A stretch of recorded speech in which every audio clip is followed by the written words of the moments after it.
একদিন চলে যেতে হবে এই মাঠ ঘর আর আত্মীয় স্বজন, সব ছেড়ে যেতে হবে সেই একদিন সীমাহীন অন্তরিক্ষে।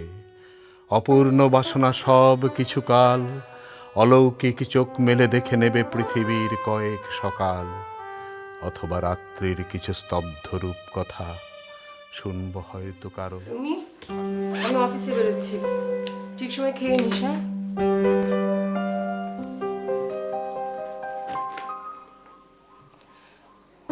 এত ভেবে কি হবে বলতো?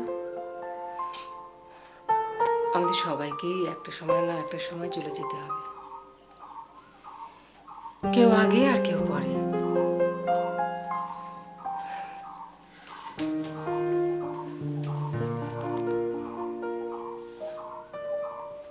আজ কলেজে গেলে পারতিস, মানে দেখ আজ তো তোদের কলেজে ছুটি দিয়ে দেবে, বন্ধু বান্ধবের সঙ্গে দেখা হলে মনটা ভালো লাগতো। কেন, আমার মনের আবার কি হলো? না, এই একঘেয়েমি থেকে মুক্ত হতে পারতিস। তুমি কি একঘেয়েমি থেকেই মুক্ত হতে অফিস জয়েন করতে চাচ্ছ? ধর তাই। তাছাড়া রুমি, অফিসের একটা নিয়ম কানুন আছে। অফিস? আচ্ছা মা, বাবার এই মৃত্যুটা তোমার কি মনে হয়? কি মনে হবে? একটা দুর্ঘটনা, just an accident. As usual তোমার বাবা মদ খেয়ে মাতাল হয়েছিল, লঞ্চের ডেক থেকে জলে পড়ে গিয়ে মারা যায়, পুলিশ উদ্ধার করে। ঠিকই বলেছ মা, বাবার এই মৃত্যুটা 8-10টা দুর্ঘটনার মতো জাস্ট একটা অ্যাক্সিডেন্ট।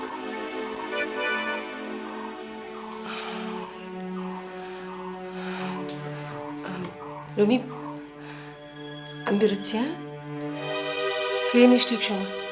এ কি, তরুণ কাকুর আংটিটা মায়ের আঙুলে?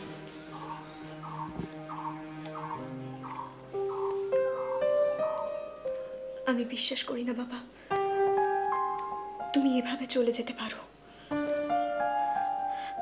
আমি তোমার মৃত্যুর রহস্যটা জানবই।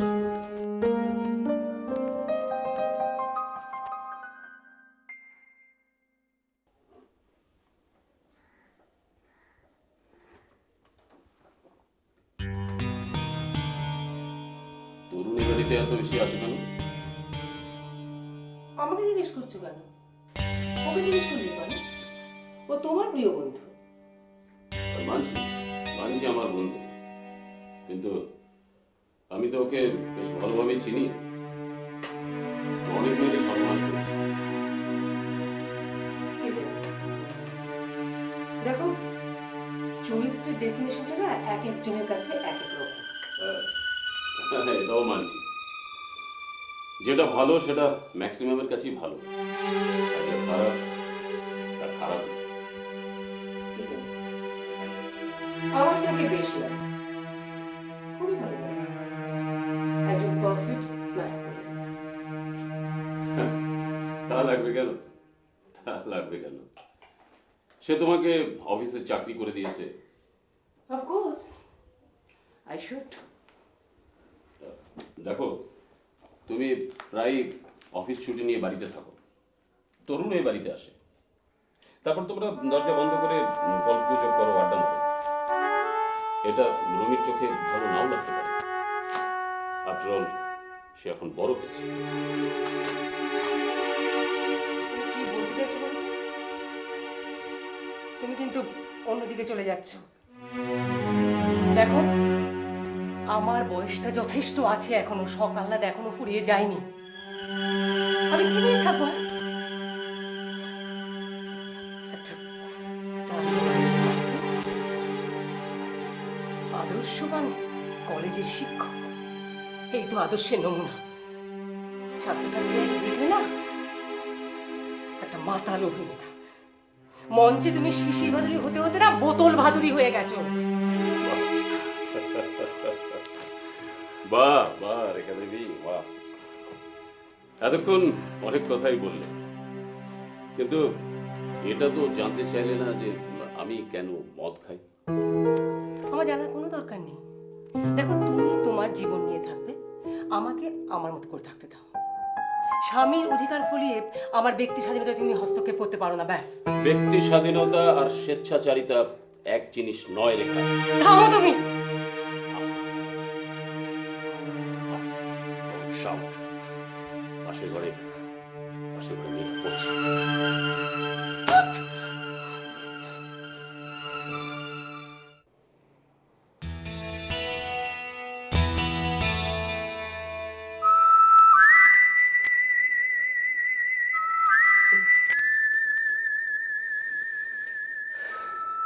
সত্যি তোমার কোনো তুলনা নেই রেখা।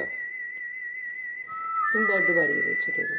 না না না, একদম বাড়িয়ে বলছি না। তোমার বস তো তোমার প্রশংসা একবার পঞ্চমুখ। বলছে তোমার জন্যই নাকি ওদের সেল একবার ঊর্ধ্বমুখী। আর মেয়ের কি বলছিল জানো? বলছিল সামনের মাস থেকে তোমার ডাবল ইনক্রিমেন্ট। আমায় কিন্তু পেট পুড়ে খাওয়াতে হবে। আর কত খেতে চাও বলো তো?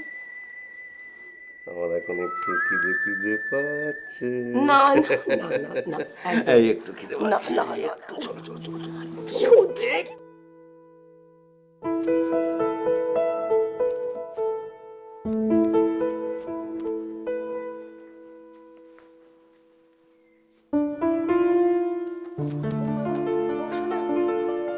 ভালো করে পড়ছিস তোমার? পড়বি পড়বি, ভালো করে পড়বি। জানবি, reading is only the gateway of life. তোকে তোকে অনেক বড় হতে হবে, স্বাধীন হতে হবে। বাবা, কি রে, কিছু বলবি বলে মনে হচ্ছে? হ্যাঁ মানে সঠিক উত্তর দাও। আরে বাবা বল না। না মানে বলছিলাম, তুমি তুমি রোজ মদ কেন খাও?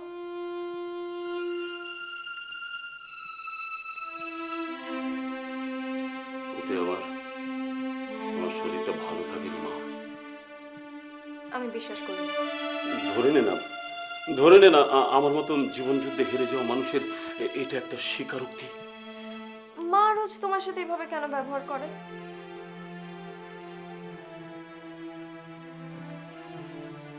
জানিস, জীবনের কোনো ডেফিনিট অর্থ নেই রে, ওটা সবসময় পাল্টাচ্ছে, ভাঙছে।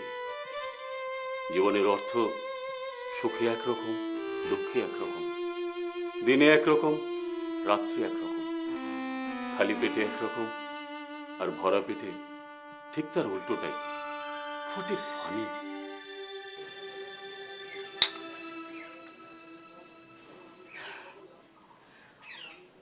দরকার পড়লে আমরা মিউচুয়াল ডিভোর্স পেতে পারি। ডিভোর্স? কেন? শব্দটা তোমার কাছে অচেনা বলে মনে হচ্ছে। হ্যাঁ, অচেনা, ভীষণভাবে অচেনা। কেননা এই শব্দটা আমার জীবনে আসবে এ আমার স্বপ্নের বাইরে। তুমি তোমার স্বপ্ন নিয়ে থাকো, আমি বাস্তবে বিচরণ করতে চাই। কিন্তু মেয়ের কাছে কি জবাব দেবে? রুমি যথেষ্ট বড় হয়েছে, বাস্তবকে মেনে নেবার মতো জ্ঞান ওর হয়েছে। তাছাড়া আমি তো রুমির দাবি তোমার কাছে কখনোই করছি না, ও তোমার কাছেই থাকতে পারে। কিন্তু মেয়ের কাছে বাবা মা এই শব্দ দুটোর মানেই যে পাল্টে যাবে। না না, আমি এই ডিভোর্সের ব্যাপারে আমি নেই। রে ভিখারি সাজায় কি রঙ্গ তুমি করিলে, কি রঙ্গ তুমি করিলে, হাসিতে আকাশ ভরিলে। এরে ভিখারি সাজায় কি রঙ্গ তুমি করিলে, কি রঙ্গ তুমি করিলে। পথে পথে ফেরে দাঁড়ে দাঁড়ে যায়, ঝুলি ভরি রাখে যাহা কিছু পায়। পথে পথে ফেরে দাঁড়ে দাঁড়ে যায়, ঝুলি ভরি রাখে যাহা কিছু পায়। কতবার তুমি পথে এসে হায় ভিক্ষার ধন হরিলে। এরে ভিখারি সাজায় কি রঙ্গ তুমি করিলে, কি রঙ্গ তুমি করিলে।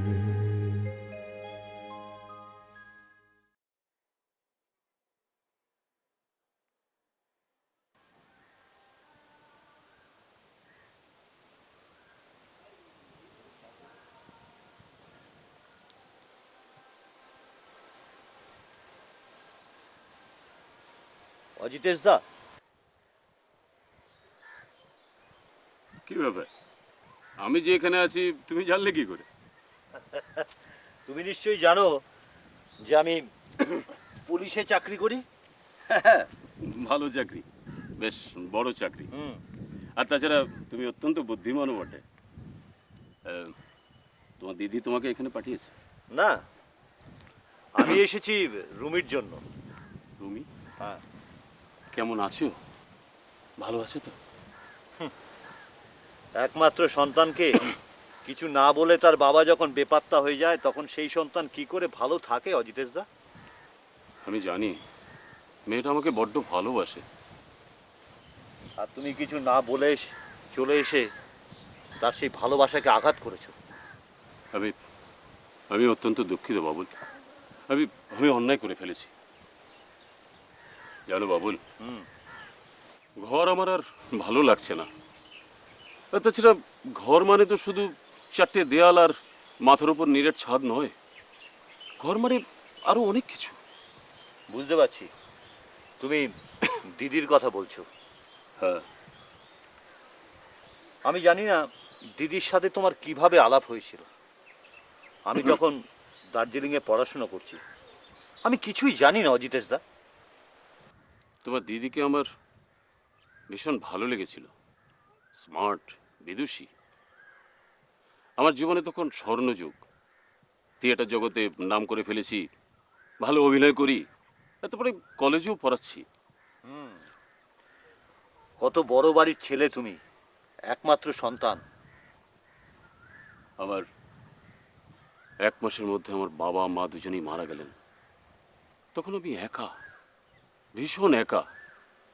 আর ঠিক তখনই তখনই আমার জীবনে তোমার দিদি এলো।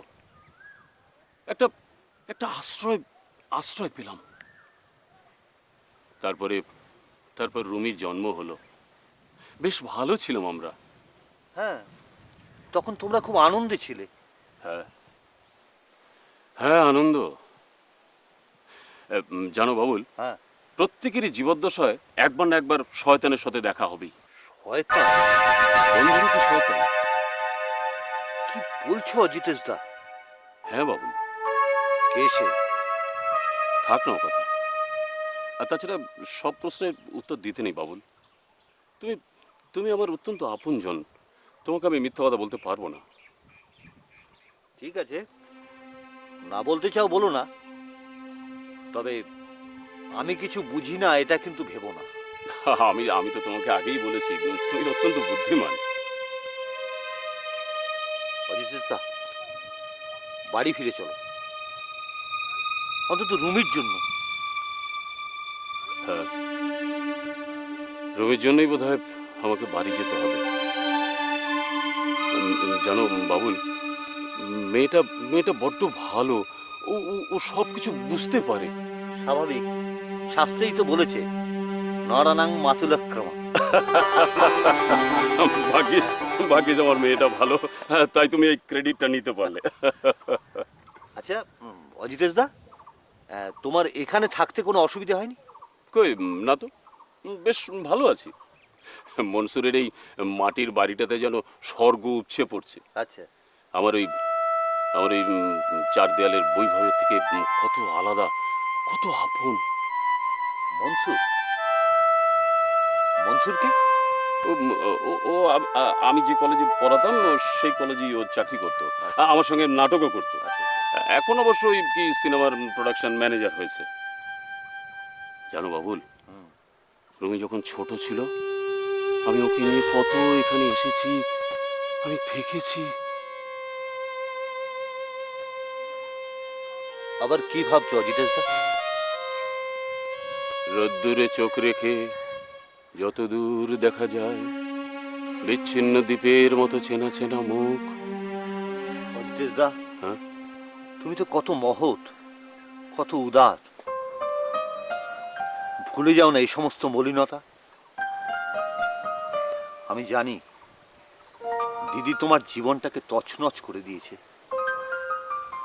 ও এমনি। কি জানি।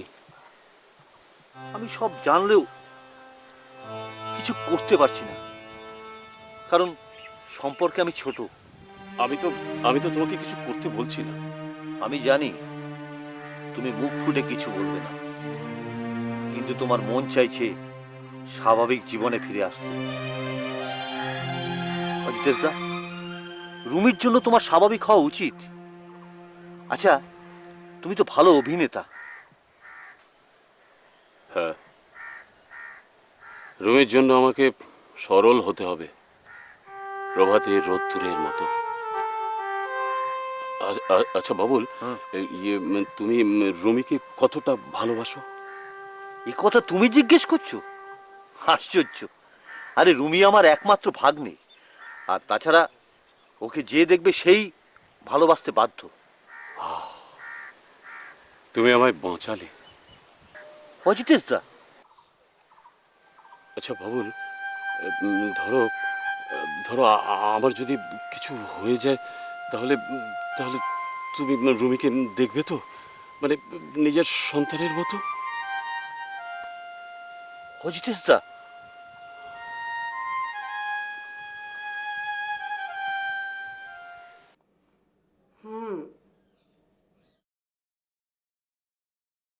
বল। সুন্দরবনের নদীর ওপরে রাতের বেলায় কোনোদিন লঞ্চে ভেসে বেরিয়েছো? না, শুনেছি সে নাকি এক বিরল অভিজ্ঞতা।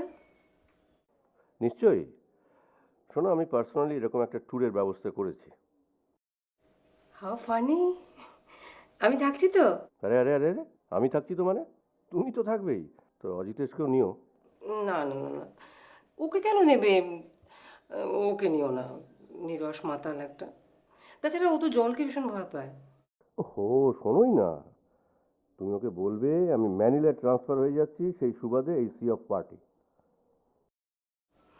তরুণ, ও তো তোমাকে একেবারেই পছন্দ করে না। রাজি হবে? সে দায়িত্ব তোমার। দেখি। না না না, দেখিটা কি নয়, আগামীকাল বিকেলে আমাদের প্রোগ্রাম শুরু। আর তাছাড়া আমার দূরে চলে যাওয়ার খবরে ও নিশ্চয়ই আনন্দই পাবে। ইটস এ হিউম্যান সাইকোলজি, ও আসবেই। তুমি সত্যি সত্যি দূরে চলে যাচ্ছ নাকি? ওহো, তুমিও বোঝো না, আমি কি তোমাকে ছেড়ে কখনো দূরে যেতে পারি? Never never. পুরুষ মানুষের কথা বিশ্বাস করা খুব মুশকিল। তোমার স্বামী আর আমাকে ছাড়া আর কটা পুরুষকে তুমি জানো? এমন করে বলছো যেন তুমি আর অজিতেশ ছাড়া আমার জীবনে আর কারোর সাথে আলাপ হয়নি। আগেও আমার একটা জীবন ছিল মশাই। তাহলে তোমরা দুজনেই আসছো? পুরো লঞ্চে খালাসি আর সারেং ছাড়া আমরা তিনজন। আমরা একটু সুরাপান করব, তারপর 3-2 হবে, এবং শেষে সেই দুই মিলেমিশে এক দেহে হবে লীন। ওকে, রাখছি।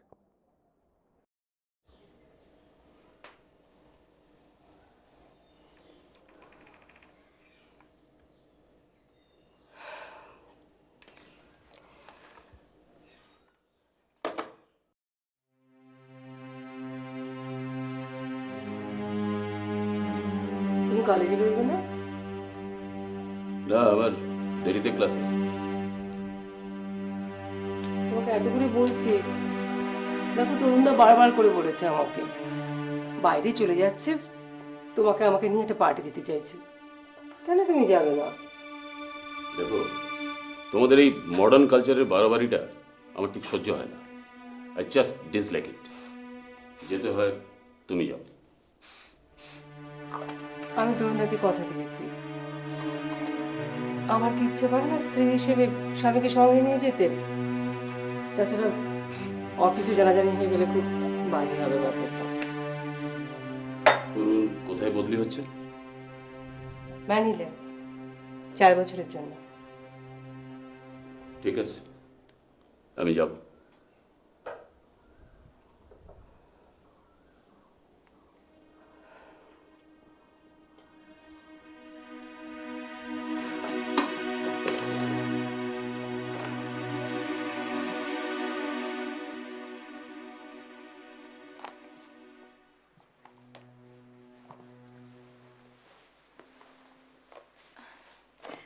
এখনো ঘুমোওনি? শুয়েছিলাম, কিন্তু ঘুম আসছিল না। তোকে দেখতে বড্ড ইচ্ছে করছিল, তাই চলে এলাম। আমি কি তোকে ডিস্টার্ব করলাম? তুমি যে কি বলো না বাবা, ডিস্টার্বড কেন হব? আজকাল কত কম আসো বলো তো তুমি আমার কাছে। জানিস রুমি, আমি ভীষণ বদলে গেছি, তাই না রে? মোটেই না, অন্তত আমার কাছে তো নই। রোদ্দুরে চোখ রেখে যত দূর দেখা যায়, বিচ্ছিন্ন দ্বীপের মতো চেনা চেনা মুখ, অথচ কি ব্যস্ত ছিলাম আমি। দ্রুত ছুটে গেছি ছমতি ধরে ধরে বহুদূর মোহনায়, যেখানে নদীরা মা হয় অথবা প্রেমিকা। হে পৃথিবী, 1000 বছর আগে বুকের সোনার খনি আমি হারিয়ে ফেলেছি। স্মৃতিরা যন্ত্রণা হয় তাই রোদ্দুরে চোখ রেখে ছোটা, শুধু ছোটা এক শান্ত তীর্থের আশায়। প্রার্থনা করি, হে পৃথিবী, আমাকে সরল করো প্রভাতের রোদ্দুরের মতো। বাবা, না রে, কিচ্ছু হয়নি রে আমার।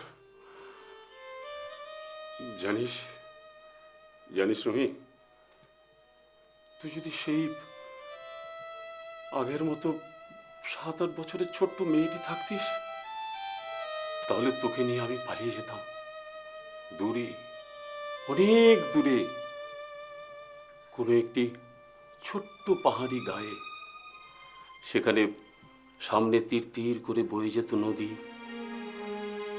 তুই আমার চোখের সামনে বড় হতিস, তারপর তারপর আমি বুড়ো হয়ে গেলে তুই আর তোর বর মিলে আমাকে আমাকে ভালোবেসে দুমুঠো খেতে দিতিস। বাবা প্লিজ এভাবে বলো না, আমার ভীষণ কষ্ট হয়।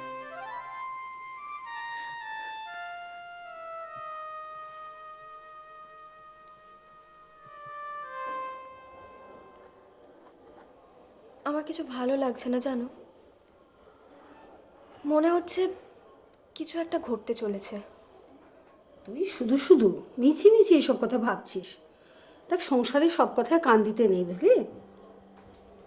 মিছিমিছি নয় পিসিমা, আমি বুঝতে পারছি মা ধীরে ধীরে কিরম যেন একটা অচেনা হয়ে যাচ্ছে। আবার আবার মার সম্বন্ধে ওইসব কথা ভাবা? ছি ছি। আমি তো ভাবতে চাই না, কিন্তু এমন কিছু ঘটনা ঘটছে যেগুলো আমাকে ভাবাচ্ছে। আসলে কি জানো, আমি চাই না বাবার কোনো ক্ষতি হোক। থাক, আমি ধরছি। এত রাত্রে কে ফোন করতে পারে বলতো? নিশ্চয়ই তোর মা। দেখেছিস, বাইরে বেড়াতে গিয়েও তোর কথা ভাবছে কেমন। হ্যাঁ, হ্যালো, হ্যাঁ হ্যাঁ বলছি। হ্যাঁ, কে বলছে?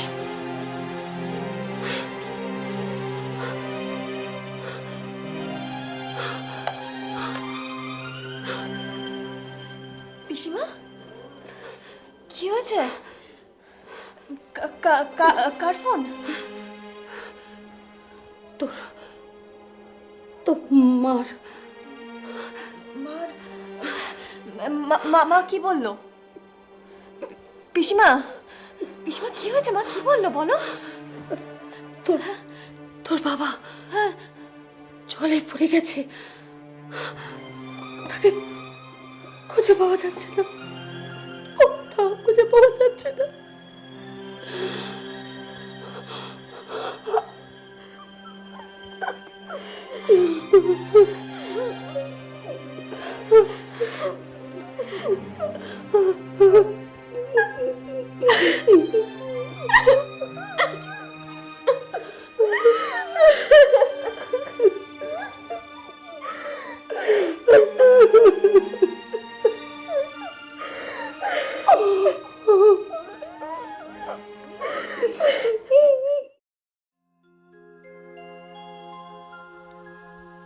দেখিলো মিলো হয়ে গেছে সব, ঘুম ভাঙতে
দরজা খোল। দরজা খোল। এই রুমি, রুমি, রুমি, রুমি দরজা খোল।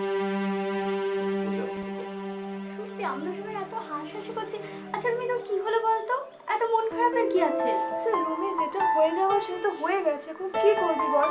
দেখ রুমি, আর এরকম বিষণ্ণ হয়ে থাকলে চলবে না। এবার কিন্তু তোকে স্বাভাবিক হতেই হবে। যা হবার তা তো হয়েই গেছে। এর জন্য দুঃখ করার কিচ্ছু নেই। দেখ, তোরা বুঝতে পারছিস না, সবকিছু মেনে নিতে পারলে আমার থেকে খুশি তো আর কেউই হতে পারতো না। আমার কিছু ভালো লাগছে না। স্বাভাবিক, স্যার যেভাবে অ্যাক্সিডেন্টে মৃত্যু হবে ভাবাই যায় না। এটা অ্যাক্সিডেন্ট নয়। কি বলছিস? ঠিকই বলছি আমি বিশ্বাস করি না বাবা এভাবে লঞ্চ থেকে পড়ে মারা যেতে পারে। মানছি বাবা সাঁতার জানতো না, বাবা জলকে ভয় পেত। তার মানে স্যারের মৃত্যুটা তোর কাছে একটা রহস্যজনক ঘটনা। ঠিকই বলেছিস। তুই কি তোর এই ধারণাটার কথা আর কাউকে বলেছিস? কাকে বলবো আমি? এক ছিলেন পিসিমা, তাও তো তিনি চিঠি লিখে বরাবরের জন্য কোথাও যেন একটা চলে গেছে। তার মানে মোদ্দা কথা হলো স্যারের মৃত্যুর রহস্যের উত্তরটা তুই খুঁজছিস। হ্যাঁ, কিন্তু উত্তরটা কে দেবে? দেবে প্ল্যানচেট। প্ল্যানচেট? হ্যাঁ, আমরা প্ল্যানচেটে বসবো। আমি জানি সমস্ত নিয়ম কানুন, আর স্যারের আত্মা এসে বলে দেবে তার মৃত্যুর জন্য কে দায়ী। অল বোগাস, আত্মা পাত্তা আবার কি? দেখ দীপ, পাকামো মারিস না। বিজ্ঞানের ছাত্র হয়ে তোরা সব কিছুকে অস্বীকার করতে শুরু করেছিস, এগুলো কিন্তু ঠিক না। কবে দেখবি ওরা নিজেরাই নিজেদের অস্বীকার করে দিতে আরম্ভ করেছে। বাহ, ভালো বলেছিস। একে বলা যায় বিজ্ঞান ভিত্তিক মডার্ন আতলেট।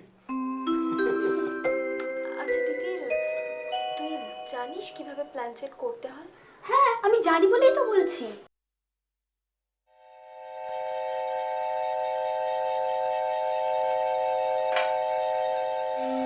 সবাই চোখ বুজে এখানে স্যারের আত্মাকে আসার জন্য রিকোয়েস্ট করে। তারপর এটা নড়ে উঠলেই যে যার মতো প্রশ্ন করতে পারিস চোখ খুলে। আমাদের মধ্যে কেউ একজন মিডিয়ামও হয়ে যেতে পারি।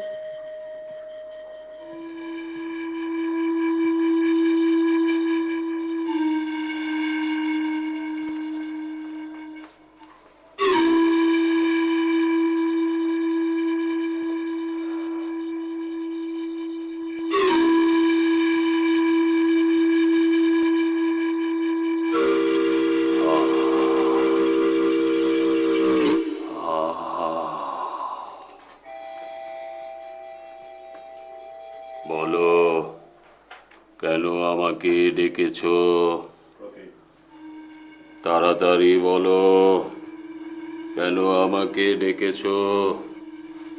বেশিক্ষণ থাকলে আমার কষ্ট হয়। আপনি কে? আমি অজিতেশ চ্যাটার্জির প্রেতাত্মা। আপনি কে প্রমাণ দিতে পারবেন? কিসের প্রমাণ দিতে বলো? এই মোমবাতিগুলোর থেকে একটা মোমবাতি ফেলে দিতে পারবেন?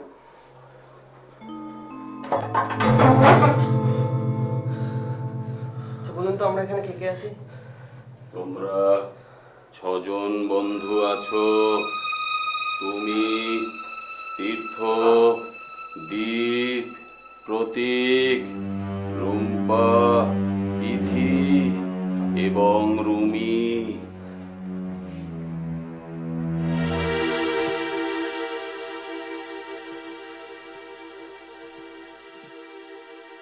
কিন্তু আপনি হঠাৎ মারা যাওয়াতে যে রুমির ভীষণ কষ্ট হচ্ছে। ও যে আমাকে ভীষণ ভালোবাসতো।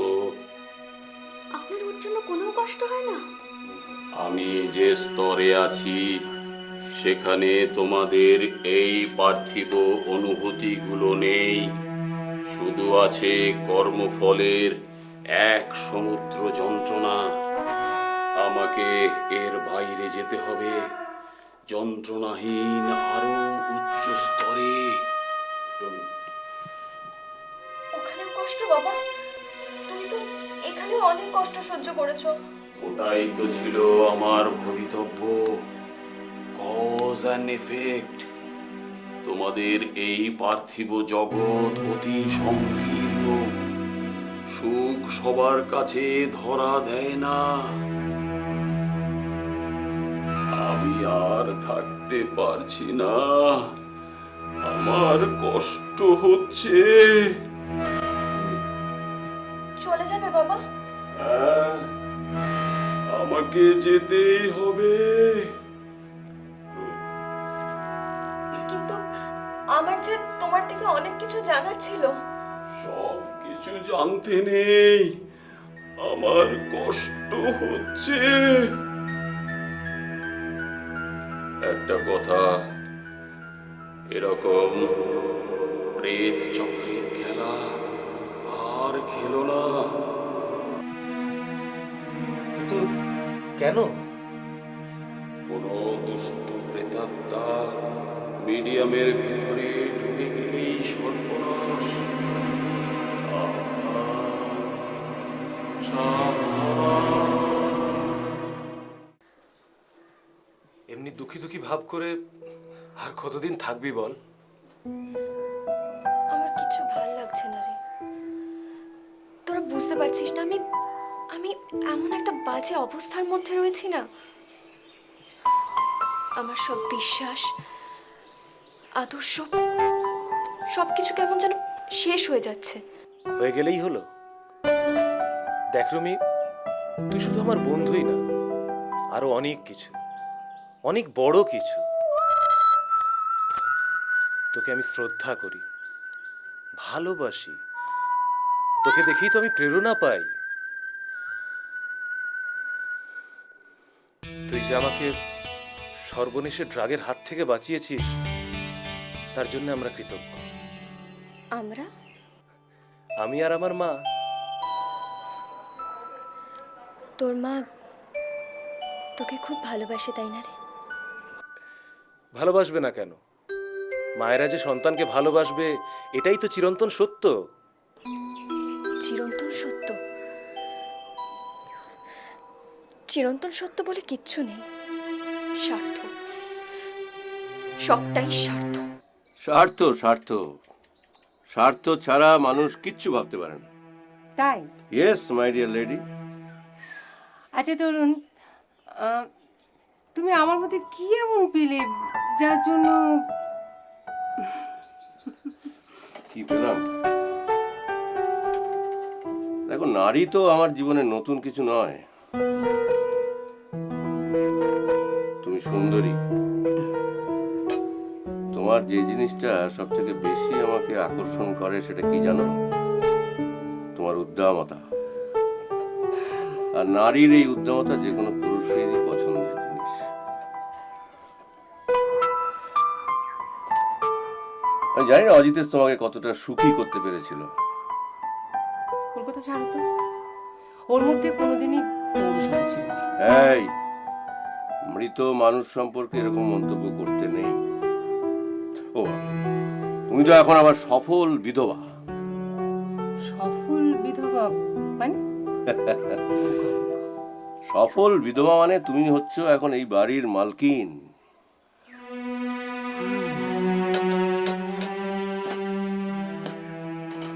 কি জানো,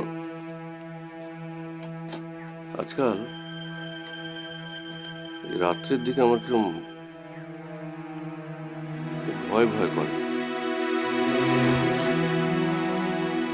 ভয় করে তোমার? হ্যাঁ, আমার আমার আমার সেই জন্য তো বলছি আমার কিরকম একটু ভয় ভয় করে। তুমি তো জানো রাত্রে শুতে যাওয়ার আগে ঠান্ডা বাথরুমে গরম জলে বাথটাবের মধ্যে চান করা আমার অভ্যাস। এটা আমার একটা বিলাসী। তোমার বাথরুমটা কিন্তু ফাটাফাটি। বাথটবটা কত বড়, উঠতে ইচ্ছে করে না। বাথটব বাথটব কি হলো? হ্যাঁ, সেই বাথটবের কথাই আমি তোমাকে বলছি। গত পরশুদিন সেই বাথটবে আমি যখন শরীরটা এলিয়ে দিয়েছিলাম গরম জলের মধ্যে, তখন হঠাৎ আমার দরজায় একটা নক করার আওয়াজ। আমি তোয়ালেটা জড়িয়ে তাড়াতাড়ি বাইরে গেলাম। কেউ কোথাও নেই। কেউ নেই কোথাও, চারিদিকে ফাঁকা, ওয়াক কাণ্ড। আমি তন্ন তন্ন করে ফ্ল্যাটটা খুঁজেছি, ভয় পেয়ে গেলে? হ্যাঁ, আরে দূর। অবশ্য প্রথমে আমিও একটু ভয় পেয়েছিলাম, সেটা আমি অস্বীকার করি কি করে। একটা কাজ করবো জানো, এখন থেকে আমি যখন ওই বাথরুমে চান করতে ঢুকবো, তোমাকে আমি তখন ফোন করবো, ওকে? তোমার ইচ্ছে। ওকে।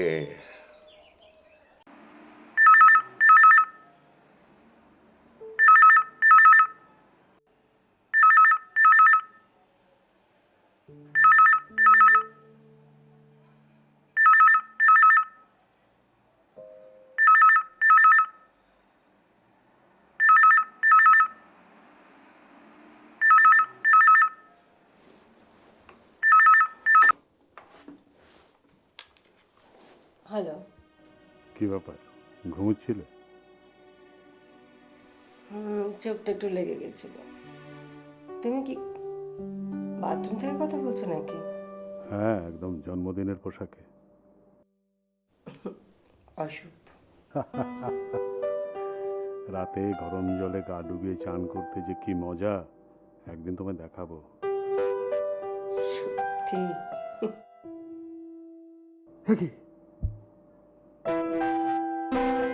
কি হলো তোমার? বাথরুমের নবটা ঘুরে ঘুরে ঘুরছে। মানে? না, তুমি বেঁচে থাকতে পারো না। তোমার ডেড বডি আমরা পুড়িয়ে ফেলেছি। অজিতেশ!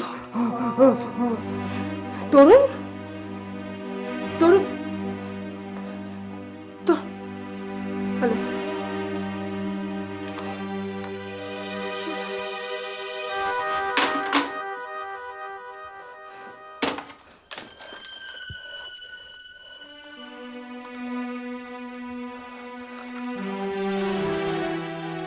গেছে।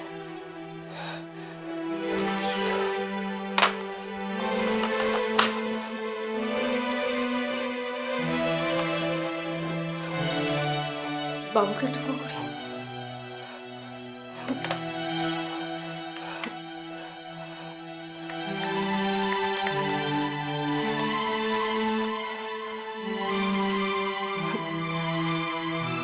বাবু,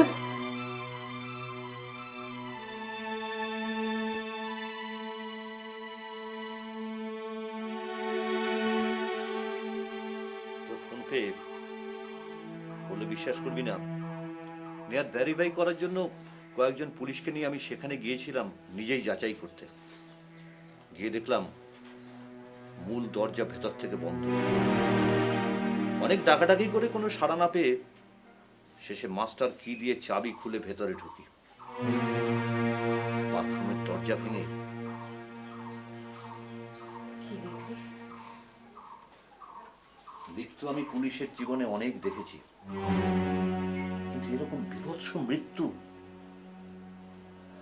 তরুণদার ডেড বডিটা ন্যাকেট অবস্থায় পাথরে ডোবানো হয়েছে, চোখ দুটো যেন আতঙ্কে বেরিয়ে আসছে। কিছুটা দূরে মোবাইল ফোনটা পড়ে আছে, সেখানেই আমি তোর ফোন নাম্বারটা পেলাম। হ্যাঁ, তরুণদা একটা বিশেষ কাজের জন্যই আমাকে ফোন করেছিল। হঠাৎ শুনি আর্তচিৎকার, তারপর সব চুপ। আমি ভয় পেয়ে তোমাকে ফোন করি। একটা কথা আমি কিছুতেই ভেবে পাচ্ছি না, তরুণরা যদি খুনি হলেন তাহলে কালপ্রিট বেরোলো কিভাবে? দরজাটা তো আমরাই ভেঙে ঢুকি, আর ঘরের মধ্যে আমি কোনো হাত পায়ের ছাপও পাইনি।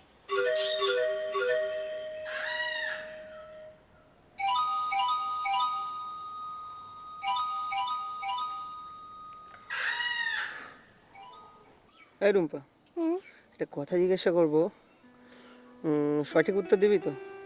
বল। সেদিন প্ল্যানচিটার আসরে তুই কি অভিনয় করেছিলি? কেন? অভিনয় হবে কেন? না মানে সত্যি এসেছিল? হ্যাঁ। না বাবা, আমি আর প্ল্যানচিটার আসরে বসছি না। মোমবাতিটা যেভাবে ছিটকে পড়ে গেল। আমিও আর নেই বাবা। তা চল দীপ আর তিথিরকে বলে দিয়ে আসি।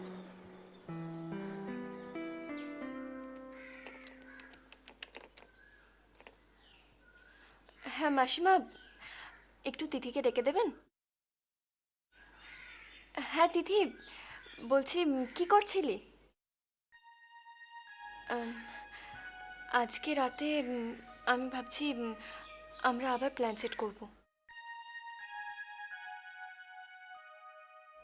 কেন?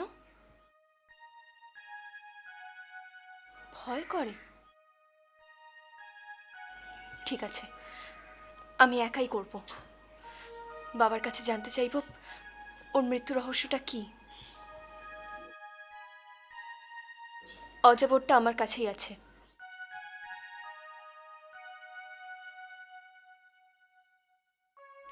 ঠিক আছে, আমি একাই করে নেব। বন্ধু, কাজের সময় কেউ হেল্প করতে চায় না, এই সময় প্রতীকটা আবার বাইরে গেছে। দূর, আজকে রাতেই আমি প্ল্যান সেট করব, তারপর যা হয় হবে।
বাবুল, বাবুল আমি দিদি বলছি, তাড়াতাড়ি চলে আয়।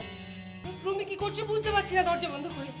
হ্যাঁ প্রচন্ড আওয়াজ আওয়াজ হচ্ছে, তুই চলে আয়, তুই তাড়াতাড়ি চলে আয়। হ্যাঁ। রুমি, হাই রুমি, রুমি, হাই রুমি, দরজা খোল না। রুমি, রুমি, ছোট্ট হয়ে গেছে মনে হচ্ছে। রুমি, রুমি, রুমি, দরজা বন্ধ। এই দরজা বন্ধ করো।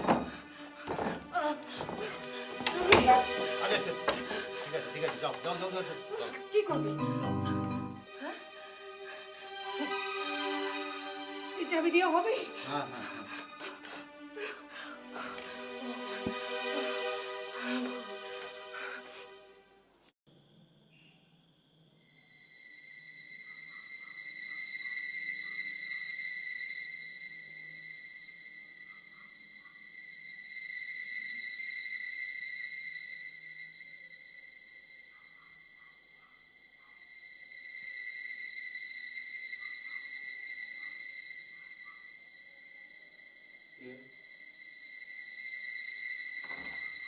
রুমি, রুমি, লাইটটা চাল।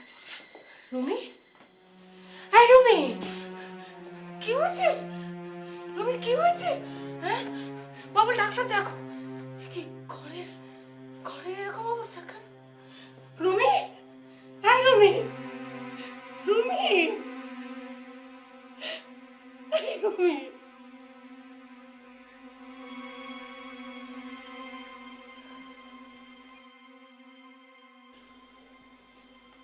তুই চিন্তা করছিস কেন? ডাক্তারবাবু তো বলে গেলেন ওর কিছু হয়নি, জাস্ট অজ্ঞান হয়ে গিয়েছে। আমার খুব ভয় করছে বাবুল। এ সময় পিসিমা ওর কাছে থাকলে খুব ভালো হতো। উনি বোধহয় এখানে আর কোনোদিন আসবেন না। কেন? তোর সাথে কি কোনো ঝগড়া হয়েছে? ভাইয়ের মৃত্যুর শোক উনি মনে হয় ভুলতে পারছেন না। স্বাভাবিক। শুনেছি অজিতদাকে উনি ছোটবেলা থেকে কোলে পিঠে করে মানুষ করেছেন, আর ওর জন্যই নাকি উনি বিয়ে করেননি।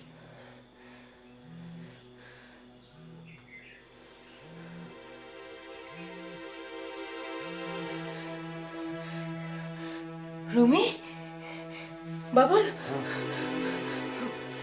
রুমি, আয় রুমি। কে রুমি? আমি কোনো রুমিকে চিনি না।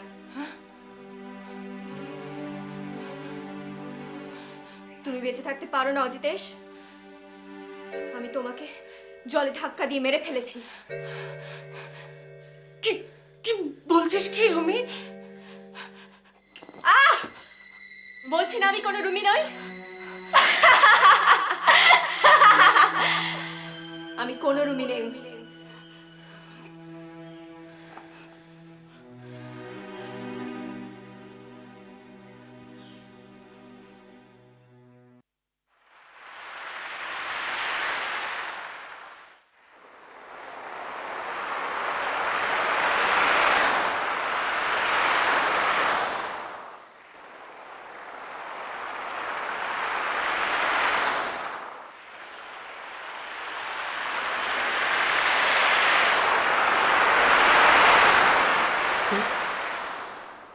কে? রুমি, আয়। কে তুমি? আমি তরুণ। না না না না না না না না না না না না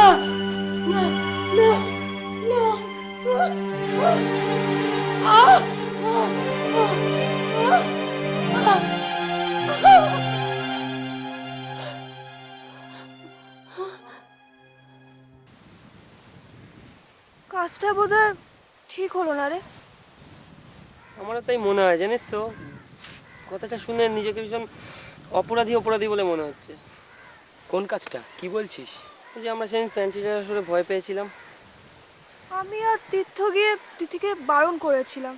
রুমি আবার প্ল্যান সেটে বসবে বলেছিল। তিথি আমাদের কথা শুনে রাজি হয়নি। তাতে কি হলো? আবার কি হবে, রুমি একাই প্ল্যান সেটে বসেছিল। ধুর, একা একা আবার প্ল্যান চেট করা যায় নাকি? হ্যাঁ যায়, কারণ তিথির ওঝাবরটা রুমির কাছেই আছে।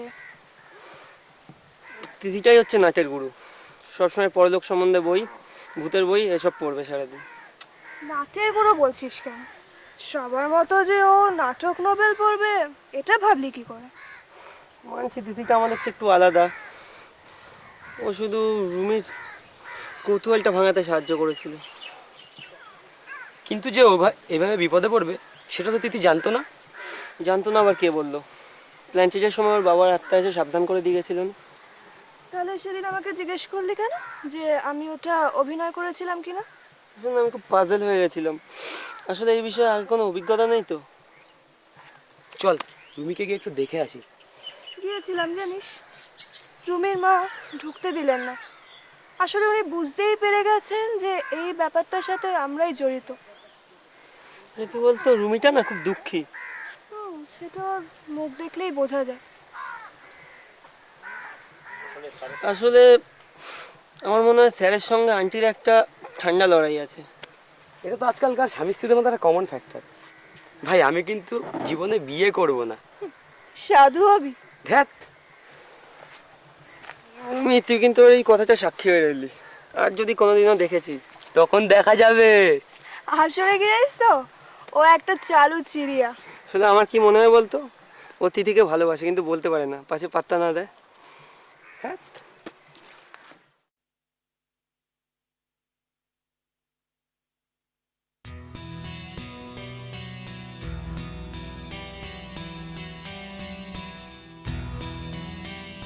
আচ্ছা আঙ্কেল, আপনি হঠাৎ আমাকে এখানে নিয়ে এলেন কেন?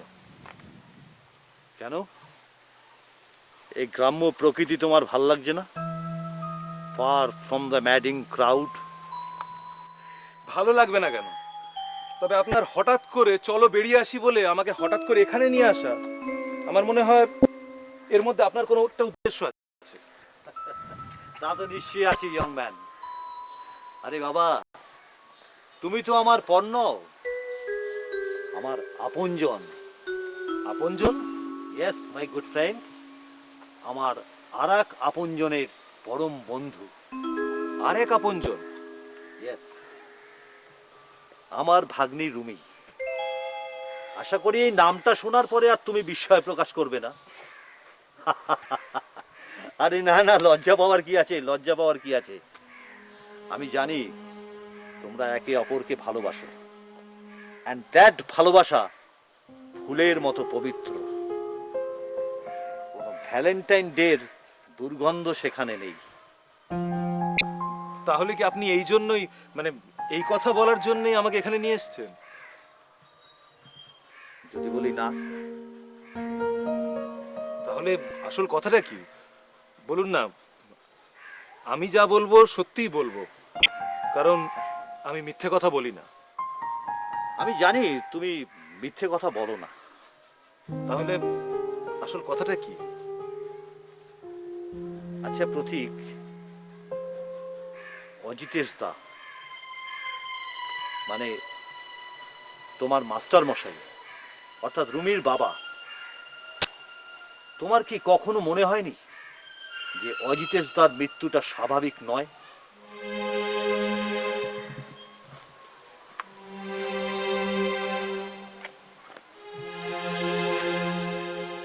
আপনি যদি বলেন যে আর চারটে অ্যাক্সিডেন্টের মতন এটাও একটা কমন অ্যাক্সিডেন্ট, তাহলে তো আমার আর কিছুই বলার নেই।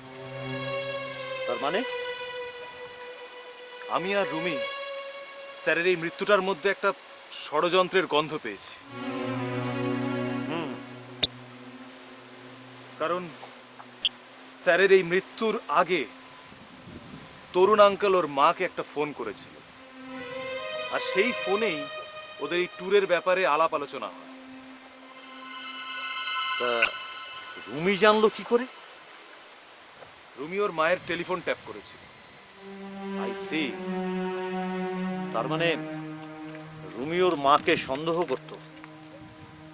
এই পুরো ব্যাপারটা মানে তরুণ আঙ্কেলের সঙ্গে ওর মায়ের এই সম্পর্ক, এই ব্যাপারটা রুমির মধ্যে একটা ভীষণ গভীর ছাপ ফেলেছিল। ওর ওই মাকে ঠিক দেখতে পারতো না, সহ্য করতে পারতো না। প্রতীক, আমি যে কিছু বুঝি না তা নয়, কিন্তু কোনো প্রমাণ নেই। প্রমাণ? হ্যাঁ, আমি একটাও প্রমাণ সংগ্রহ করতে পারিনি।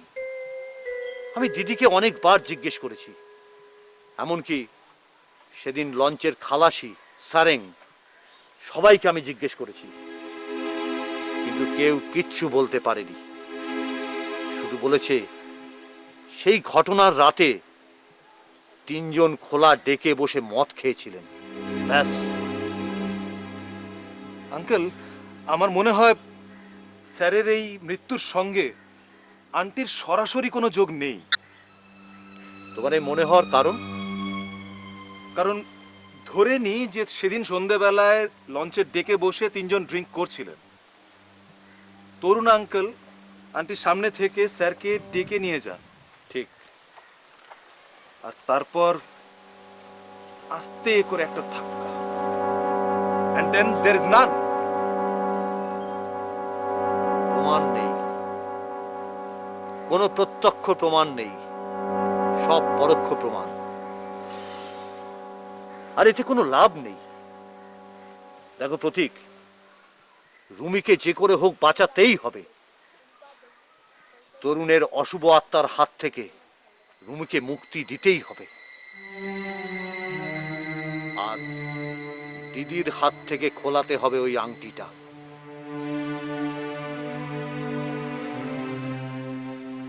আমার সঙ্গে একটা জায়গায় যাবেন আঙ্কেল? চলো।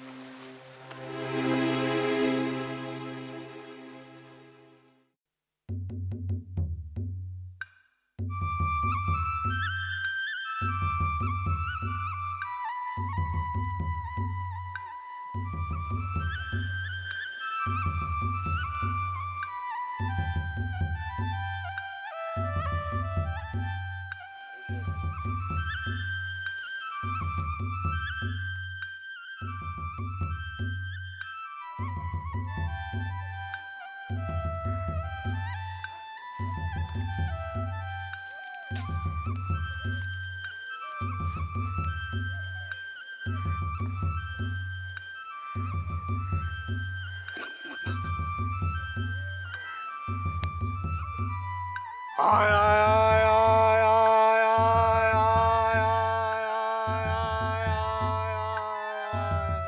কি ব্যাপার, কি দরকার?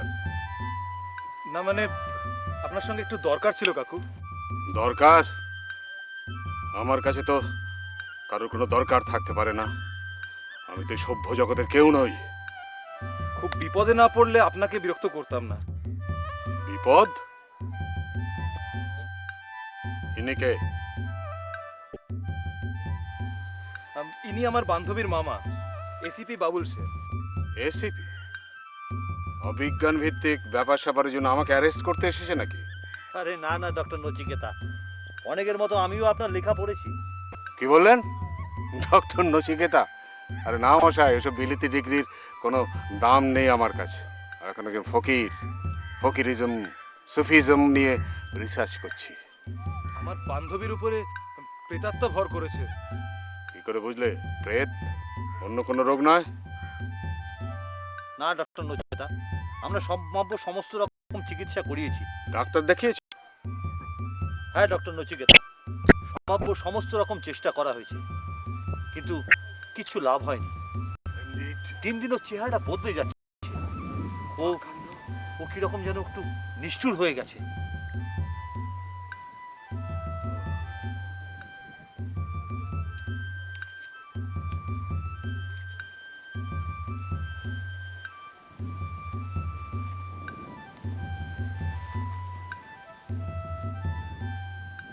চলো। হ্যাঁ, আমরা গাড়ি নিয়ে এসেছি। গাড়ি নিয়ে এসেছো? হ্যাঁ। আচ্ছা প্রতীক, তোমার মা মানে বৌঠান কেমন আছে? ভালো আছে। বৌঠানকে একদিন নিয়ে এসো না, আমি তো আর বেশি দিন এখানে নেই, আমি বাইরে চলে যাচ্ছি। ঠিক আছে, চলো। আসুন আঙ্কেল, আসুন।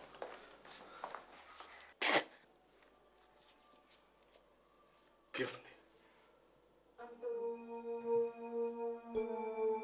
এ ঘরে কে কে প্ল্যান চেট করেছিল? আমরা আর আমাদের বন্ধুরা। তাদের ডেকে আনতে পারবে? নিশ্চয়ই পারবো। চলো চলো, আমি তোমাদের জিপি লিড দিয়ে দিচ্ছি। কুইক, আরে চলো চলো চলো চলো চলো। শোনো সবাই, এটা প্রেত চক্র, ইংরেজিতে যাকে বলে সিয়ান্স বা প্ল্যানচেট। এটা কোনো পার্লার গেম নয়। এখানে সবাই মনে মনে শ্রদ্ধার সঙ্গে অজিতেশ চ্যাটার্জির প্রেতকে আহ্বান করো। তোমরা আগে যা করেছিলে সেটা ভুল ছিল। নাও সবাই এটার উপর হাত দাও, মনে মনে চোখ বুঝে অজিতেশ চ্যাটার্জি ধ্যান করো। শুরু করো। অজিতেশ চ্যাটার্জি ধ্যান শুরু করো। এসে গেছে, অজিতেশ চ্যাটার্জির প্রেতাত্মা এসে গেছে। তোমরা কেউ হাত তুলবে না, তোমরা কেউ হাত তুলবে না। আমি এসেছি। আপনি এসেছেন? আপনার মেয়েকে প্রেতে ভর করেছে। জানি তরুণের প্রেত নিচু স্তরে আছে, অসম্ভব শক্তিশালী। আপনি আপনি ওকে সাহায্য করতে পারেন না? এ কাজ আমার নয়। আপনি ওকে সাহায্য করুন, ও আপনার একমাত্র সন্তান। আমি চাই। না না, যাবেন না, যাবেন না। আপনার সাহায্য না পেলে মেয়েটা মেয়েটা স্বাভাবিক জীবনে ফিরে আসতে পারবে না। আপনি ওকে সাহায্য করুন প্লিজ। ঈশ্বর আপনাকে আপনার মঙ্গল করবেন।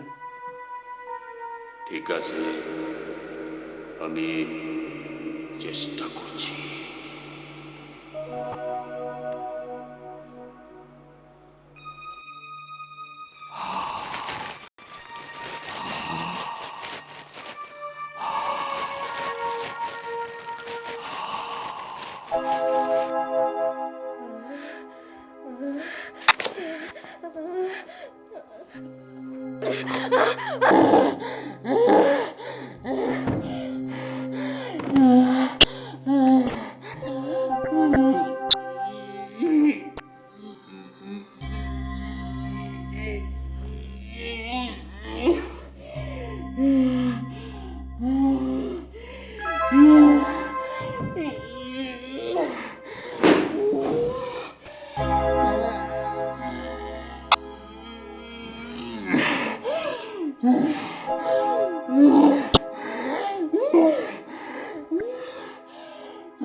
রুমি,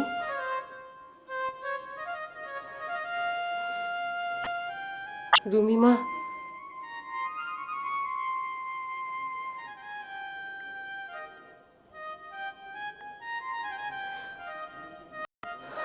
না, ওই আংটি পরা হাত দিয়ে তুমি আমাকে ছুঁবে না।